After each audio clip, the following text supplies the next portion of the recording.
नमस्कार, KP news 24/7 में आपका स्वागत है। मैं हूं पूजा आपके साथ। पहले एक नजर डालते हैं आज के मुख्य समाचारों पर। भारतीय नववर्ष को लेकर सजा बाजार, भगवा झंडा, गमछा से चमका बाजार, सनातन भगवा भंडार का हुआ शुभारंभ।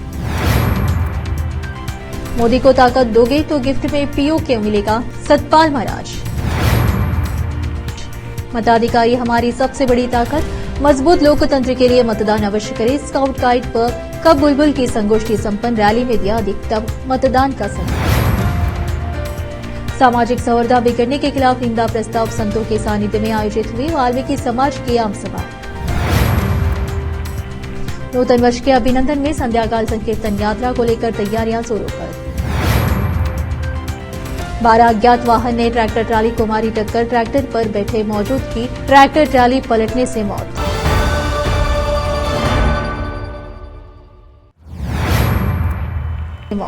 समाचारों का सिलसिला शुरू करते हुए देखते हैं समाचार विस्तार से।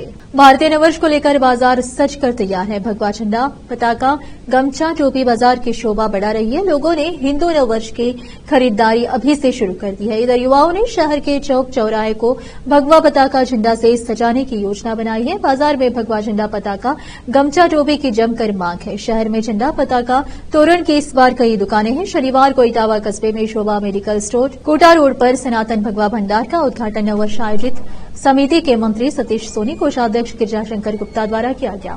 सनातन भगवा भंडार के इंद्र कुमार नागर ने बताया कि हिंदू नववर्ष की शुरुआत के साथ भगवा झंडा, पताका, गमछा, टोपी, बंधनवार की मांग बढ़ रही है। बाजार के झंडा की सबसे अधिक मांग है। भगवा झंडा 20 रुपए से लेकर 250 रुपए तक उपलब्ध है। सनातन भगवा भंडार के उद्घाटन के अवसर पर जितेंद्र कुमार नागर, तेजराज सिंह, चैन सुख मित्तल, शंभू दयाल सुमन, बजरंग लाल नागर, बाबा सत्यनारायण नागर, मुकेश भारती, राजेंद्र गुड़, राम कल्याण बैरवा सहित कई कार्यकर्ता उपस्थित रहे। इटावा से संवाददाता जितेंद्र कुमार नागर की रिपोर्ट। मानवोत्थान सेवा समिति के संस्थापक और उत्तराखंड के पर्यटन मंत्री सतपाल महाराज शुक्रवार को अलवर आए। इस दौरान उन्होंने राजश्री अभय समाज स्थिति रंगमंच पर भाजपा प्रत्याशी भूपेंद्र यादव के समर्थन में आयोजित जनसभा को संबोधित किया। कार्यक्रम में केंद्रीय मंत्री और प्रत्याशी भूपेंद्र यादव, वन मंत्री संजय शर्मा, भाजपा के वरिष्ठ नेता ज्ञानदेव आहूजा, पूर्व विधायक बनवारी लाल सिंगल सहित भारतीय जनता पार्टी के नेता और पदाधिकारी मौजूद रहे। इस मौके पर मीडिया से बातचीत में सतपाल महाराज का कहना था कि भाजपा की सोच देश हित और विकास की है। सतपाल महाराज ने भाजपा के प्रत्याशी भूपेंद्र यादव को पहले ही जीत का तोहफा दे दिया है। सतपाल महाराज ने भूपेंद्र यादव को आशीर्वाद दे दिया है। अलवर से संवाददाता रूपेश शर्मा की रिपोर्ट। बड़े अरसे के बाद हमारे घर में एक लक्ष्मी का आना हुआ है। मैं सभी को बधाई देना चाहता हूं और एक बात कहना चाहता हूं कि लक्ष्मी कमल के फूल पर आती है। तो भाई आप सब लोगों को कमल खिलाना होगा।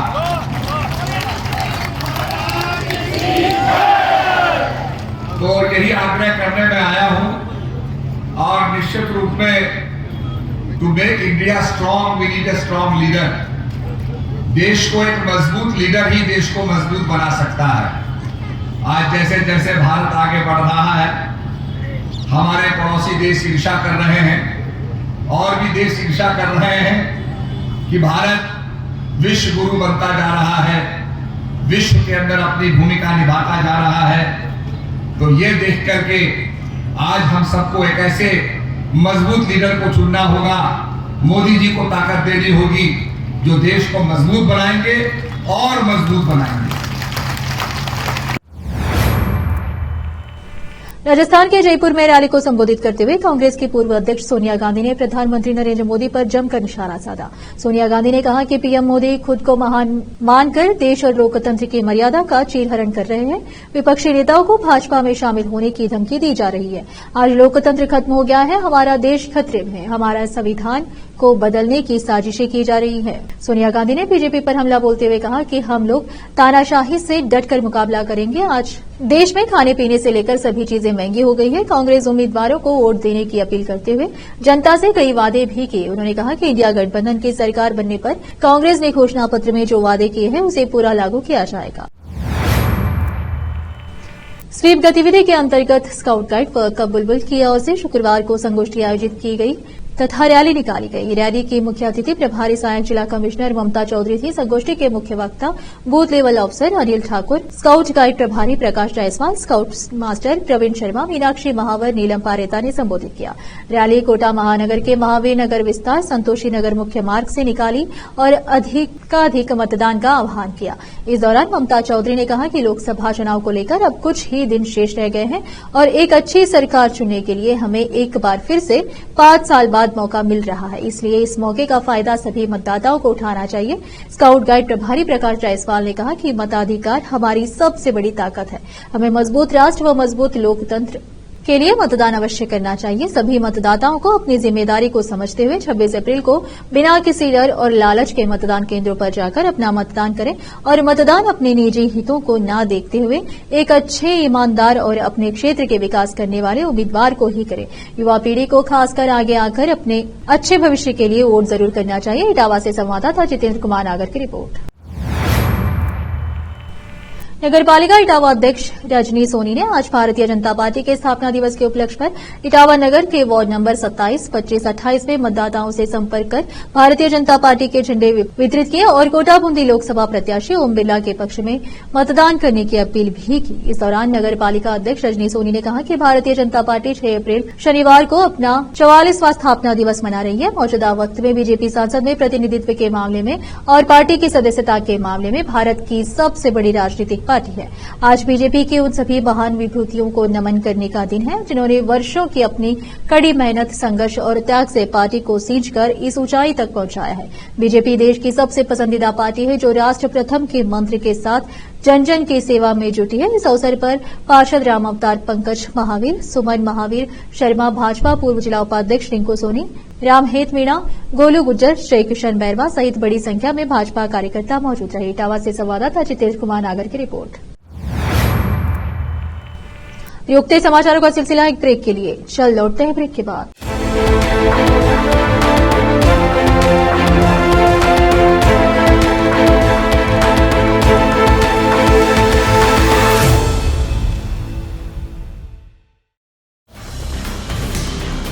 हिंदुस्तान के हर कोने में हम हैं मौजूद।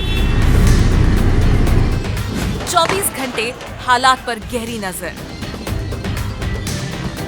खबरों से जुड़े चुपते सवालात और आपको दिखाता है धार्मिक, सामाजिक, राजनीतिक, लोकल और इंटरनेशनल न्यूज की सबसे बेहतर कवरेज जो आपको रखती है हर पल बाखबर। देश और दुनिया भर की खबर के लिए देखते रहें केपी न्यूज 24/7। ब्रेक के बाद आपका स्वागत है। आइए देखते समाचार। श्री वल्लभाश्रय सदन श्री महाप्रभु जी मंदिर भौरा जिला गुण में प्रथम पीठ युवराज मिलन बाबा कोटा के सानिध्य में श्री गोपाल यज्ञ किया गया। यज्ञ के दौरान भगवान श्री कृष्ण के सहस्त्र नाम का जाप करते हुए समिधा समर्पित की। इससे पहले नवग्रह पूजन, वरुण पूजन, कलश पूजन, षोडशा उपचार पूजन, मातृका पूजन, स्वस्ति पुण्यवाचन के साथ सूक्ष्म रूप से गणेश पूजन, कलश स्थापना के कार्य रीति से संपन्न किए गए। इटावा से संवाददाता जितेंद्र कुमार नागर की रिपोर्ट। वाल्मीकि जन कल्याण सत्संग मंडल के सानिध्य में शुक्रवार को कोटा संभाग के सभी संतों महंतों की आम सभा महर्षि वाल्मीकि आश्रम सूरज पोल गेट गुमानपुरा कोटा पर आयोजित की गई। इस दौरान संतों ने वाल्मीकि समाज की एकता, अखंडता और समरसता को बिगाड़ने के खिलाफ निंदा प्रस्ताव पेश किया। संतों ने कहा कि कोटा में 28 अक्टूबर 2023 को वाल्मीकि जयंती धूमधाम से मनाई गई थी, जिसमें शहर के वरिष्ठ संत समेत गोदावरी धाम के संचालक बाबा शैलेंद्र भार्गव, डॉक्टर हेमा सरस्वती तथा बड़े जनप्रतिनिधि उपस्थित रहे। इसके बावजूद शहर में अतिरिक्त कार्यक्रम दूसरे दिन बाबा उमेश नाथ के नेतृत्व में आयोजित किया गया। इसी प्रकार की गतिविधि नवल जयंती पर भी की गई। यह समाज की एकता, सौहार्द और समरसता को बिगड़ने का निंदनीय प्रयास है। ऐसे प्रयासों की निंदा की जानी आवश्यक है। इस दौरान रमेश चंद घेंगट, संत मुकुंदनाथ महाराज, बाबा लक्ष्मणनाथ, भुवनेश हाजरीलाल चावरिया, तेजमल बैरवा, आचार्य ध्यानचंद महाराज, काशी महाराज, रतनगिरी महाराज, चौथमल महाराज उपस्थित रहे। इटावा से संवाददाता जितेंद्र कुमार नागर की रिपोर्ट। राजस्थान के जयपुर में रैली को संबोधित करते हुए कांग्रेस नेता प्रियंका गांधी ने कहा कि घोषणा पत्र को हमने न्याय पत्र का नाम दिया है ताकि ये स्पष्ट हो कि ये सिर्फ घोषणाओं की एक सूची नहीं है जिन्हें हम चुनाव के बाद भूल जाएंगे। एक संघर्ष की आवाज है, इस देश की आवाज है जो आज न्याय मांग रही है। आज बेरोजगारी चरम पर है। बेरोजगारी दूर करने के लिए सरकार ने क्या किया? वादे तो किए लेकिन पूरे नहीं किए। अग्निवीर योजना लाए जिससे लोगों की उम्मीदें टूट गई। हर राज्य में पेपर लीक हो रहे हैं। किसान सड़कों पर विरोध प्रदर्शन कर रहे हैं लेकिन पीएम मोदी उनकी बात सुनने को तैयार नहीं है। प्रियंका गांधी ने कहा कि आप जो वोट डालने जा रहे हैं वह देश के लोकतंत्र को बचाएगा। आप सोच रहे होंगे कि हमारा लोकतंत्र खतरे में कैसे है। ऐसा इसलिए है क्योंकि लोकतंत्र को मजबूत करने के लिए जो बड़ी बड़ी संस्थाएं बनाई गई हैं, कमजोर किया जा रहा है, उनका दुरुपयोग किया जा रहा है। आज स्थिति यह है कि लोगों को ईवीएम पर भी भरोसा नहीं है। बारां जिले के किशनगंज थाना क्षेत्र में शनिवार सुबह तेजाजी के डांडे पर हादसे में एक मजदूर की मौत हो गई। एएसआई बाबूलाल ने बताया कि सुबह करीब 6 बजे बिलासगढ़ की ओर से किशनगंज आ रही ट्रैक्टर को अज्ञात वाहन ने टक्कर मार दी जिससे ट्रैक्टर ट्राली पलट गई और बोनेट पर बैठे मजदूर धारा सिंह को गंभीर चोट लगने से मौत हो गई। सूचना पर पुलिस मौके पर पहुंची और घायल युवक को उपचार हेतु किशनगंज चिकित्सालय में लाया गया लेकिन तब तक उसकी मौत हो चुकी थी। पुलिस ने शव का पोस्टमार्टम कराकर शव परिजनों के सुपुर्द कर दिया। मृतक दारा सिंह कुछ दिनों से घिसरी निवासी नन्नू खां के यहां मजदूरी का कार्य कर रहा था। परिजनों की ओर से अज्ञात वाहन चालक के खिलाफ मामला दर्ज किया गया है। बारां से संवाददाता ब्रजेश यादव की रिपोर्ट। भारतीय नववर्ष समाज उत्सव समिति इटावा के तत्वावधान में नवंसर 2081 के भव्य अभिनंदन के लिए 1 दिवसीय आयोजन के तहत भव्य संध्याकालीन संकीर्तन यात्रा निकाली जाएगी जिसकी तैयारियों के निमित्त शुक्रवार रात्रि को मास्टर वीरेंद्र सिंह लोक कल्याण ट्रस्ट इटावा पर सामाजिक कार्यकर्ता गोपाल लाल मीणा की अध्यक्षता में बैठक संपन्न हुई। समिति के मंत्री सतीश सोनी ने बताया कि मास्टर वीरेंद्र सिंह ट्रस्ट से संध्याकाल संकीर्तन यात्रा प्रारंभ होकर विभिन्न मार्गों से होते हुए रामलीला मैदान पहुंचेगी जहां पर भारत माता के 501 द्वीपों से महाआरती की जाएगी। तत्पश्चात सामूहिक श्री हनुमान चालीसा का पाठ किया जाएगा जो अद्भुत होगा। बाद में सभी को प्रसाद वितरण किया जाएगा। समिति के इंद्र कुमार नागर ने बताया कि इटावा कस्बे में संकीर्तन यात्रा प्रारंभ होने के बाद राम मंदिर, हाट मैदान, गिंता रोड, आराधना कॉलेज, कोटा रोड, मेन बाजार, Shivaji bus stand, Ambedkar circle होते हुए रामलीला मैदान पर पहुंचेगी जहां पर महाआरती और आतिशबाजी के साथ नव संवत्सर 2081 और नव युगाब्द 5126 का स्वागत किया जाएगा। संकीर्तन यात्रा में साधु संत और महापुरुषों की झांकियां चलेगी। मधुर स्वर लहरियां बिखेरते हुए मशक बाजा चलेंगे। कच्ची घोड़ी का नृत्य होगा। कई पुरुष महिलाओं की अलग अलग भजन मंडली बड़े आनंद के साथ भजन करती हुई चलेगी। संकीर्तन यात्रा का जगह जगह पुष्प वर्षा से स्वागत किया जाएगा। मार्ग में कई स्थानों पर तोरण द्वार लगाए जाएंगे। इस दौरान बैठक में समिति के संयोजक जितेंद्र कुमार, सह संयोजक धनराज पारेता, मंत्री सतीश सोनी, कोषाध्यक्ष गिरिजा शंकर गुप्ता, समिति के इंद्र कुमार नागर, तेजराज सिंह, राजेंद्र गौड़, गिरीश गोयल, जितेंद्र गौतम, चैन सुख मित्तल, सुशीला मीना, मुकेश पारेता, दीपक पारेता, सुरेंद्र परिहार, उमाशंकर नागर, श्री हनुमंत जन जागरण सेवा समिति अध्यक्ष राम कल्याण बैरवा, मुकेश भारती, चंदू अग्रवाल, अक्षय राम अवतार, पंकज हुकुमचंद, अशोक चांगेड़, नरेश गुप्ता, नंद बिहारी मीणा, छोटू लाल गौतम, रामदयाल, महावीर सुमन सहित कई समाजों के प्रमुख उपस्थित रहे। इटावा से संवाददाता जितेंद्र कुमार नागर की रिपोर्ट। फिर से एक नजर मुख्य समाचारों पर। भारतीय नववर्ष को लेकर सजा बाजार, भगवा झंडा, गमछा से चमका बाजार, सनातन भगवा भंडार का हुआ शुभारंभ। मोदी को ताकत दोगे तो गिफ्ट में पीओ के मिलेगा, सतपाल महाराज। मताधिकारी हमारी सबसे बड़ी ताकत, मजबूत लोकतंत्र के लिए मतदान अवश्य करें। स्काउट गाइड पर कब बुलबुल की संगोष्ठी संपन्न, रैली में दिया अधिकतम मतदान का समय। सामाजिक सौहार्द बिगड़ने के खिलाफ निंदा प्रस्ताव संतों के सानिध्य में आयोजित हुई वाल्मीकि समाज की आम सभा। नूतन वर्ष के अभिनंदन में संध्याकाल संकीर्तन यात्रा को लेकर तैयारियां जोरों पर। 12 अज्ञात वाहन ने ट्रैक्टर ट्राली को मारी टक्कर, ट्रैक्टर पर बैठे मौजूद की ट्रैक्टर ट्राली पलटने से मौत। केपी न्यूज के राजस्थान के बुलेटिन में आज इतना ही। अन्य समाचारों के लिए जुड़े रहे हमारे चैनल से। धन्यवाद।